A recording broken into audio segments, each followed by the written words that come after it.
Atrocity कायद्यामध्ये बदल नको तर कायदाच रद्द करा अशी भूमिका राष्ट्रवादी काँग्रेसचे खासदार उदयनराजे भोसले यांनी घेतली। तसंच मराठा समाजाला आरक्षण देण्याची मागणी देखील त्यांनी केली। शरद पवारांनी अॅट्रॉसिटी कायद्याबाबत घेतलेल्या भूमिकेसंदर्भात विचारलं असता कोण काय म्हटलं याच्याशी आपल्याला देणं घेणं नाही, मात्र घुमजाव करणाऱ्यांनी लक्षात ठेवलं पाहिजे की तुम्ही समाजामुळे आहात, तुमच्यामुळे समाज नाही असं नाव न घेता टोला उदयनराजेंनी पवारांना हाणला।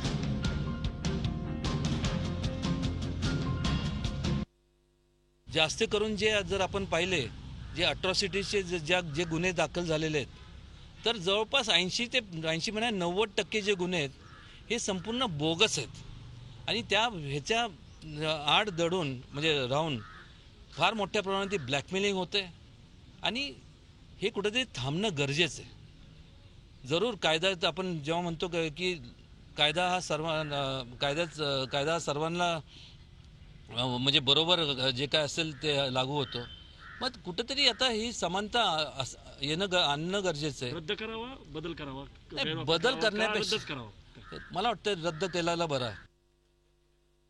मी तुम्हाला एक सांगतो आणि नीट ऐकून घ्या, कोण काय म्हणालं याच्याशी मला काही घेणं देणं नाही। मला माझं मत आहे आणि माझं मत जेव्हा मी मांडतो ते लोकांचं मत म्हणून मांडतो। मी कोणाची ह्यानी काय बोलले आणि ह्यानी परत युटर्न घेतला काय त्यांनी काय म्हणालं ह्याच्याशी मला काय घेणं देणं नाही। प्रत्येक ह्या सगळ्या जे बोलतात ना, ज्यांनी काही स्टेटमेंट्स केलेत त्यांनी एक विचार करायला हवा की त्यांच्या कोणाच्यामुळं समाज नाही आहे, समाजामुळं आम्ही सगळे आहोत हे कायम त्यांनी सगळ्यांनी लक्षात ठेवलं पाहिजे। आणि जर समाजाच्या हिताच्या विरोधात गेलं तर समाज जसं तुम्हाला प्रत्येकाला जसं डोक्यावर घेतो त्याचं पायाखाली घ्यायला काय वेळ लागणार नाही। झी 24 तास रहा एक पाऊल पुढे।